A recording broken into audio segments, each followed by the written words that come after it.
want you to notice also Proverbs 15, verses 8 and 9, relating to this same point.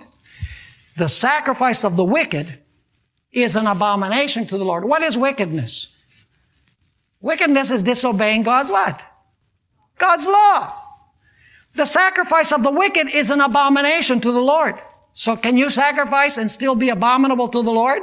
Sure you can. If you're disobedient, if you're wicked. But the prayer of the upright is His delight. The way of the wicked is an abomination to the Lord, but He loves him who follows what? Righteousness. But you know, not only those who turn away their ear from hearing the law, is that an abomination? But another thing that's an abomination is thinking that you can be saved by your good works. By going on pilgrimages, by paying penance, or doing other things, thinking that you can earn your salvation like the Pharisees thought. Notice what Jesus had to say in Luke chapter 16 and verse 15. Luke 16 verse 15. And He said to them, you are those who justify yourselves before men, but God knows your hearts. For what is highly esteemed among men, which is the idea that you can be justified by your works, for what is highly esteemed by men is what? Is an abomination in the sight of God. Thinking that you don't have to listen to the law is an abomination, and thinking that you can be saved by keeping the law is also an abomination.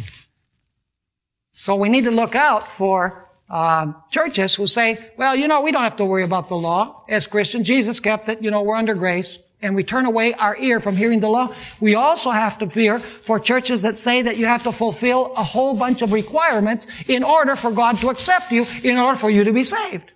In other words, people who say they can be saved by their works, that's an abomination. People who say they can be saved in their sins, that is also an abomination. Do you know what else is an abomination?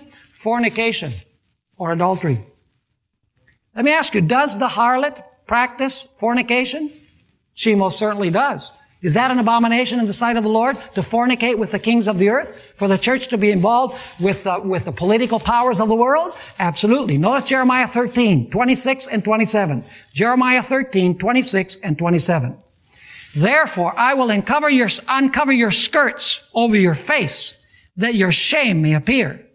I have seen your adulteries and your lustful nightings, the lewdness of your harlotry, your abominations on the hills in the fields. Woe to you, O Jerusalem! Will you still not be made clean? Once again, the idea of harlotry, the idea of fornication is spoken of as an abomination in the sight of God. And the harlot, of course, fornicates with the kings of the earth. Do you know what else is an abomination according to Scripture? Thinking that you can eat anything and everything. God gave certain prescriptions about certain kinds of foods that can be eaten and others that cannot be eaten. Notice Deuteronomy chapter 14 and verse 3. Deuteronomy chapter 14 verse 3. This chapter contains a list of the types of flesh that can be eaten or cannot be eaten. And notice how the chapter begins. You shall not eat any detestable thing. Now that word detestable is the identical word that is translated repeatedly in the Old Testament, abominable thing. And then it gives a list of the animals, the clean animals that could be eaten and the unclean animals that could not be eaten. So if you find a church that says you can eat anything and everything, it doesn't make any difference whatsoever, the Bible calls that an abomination.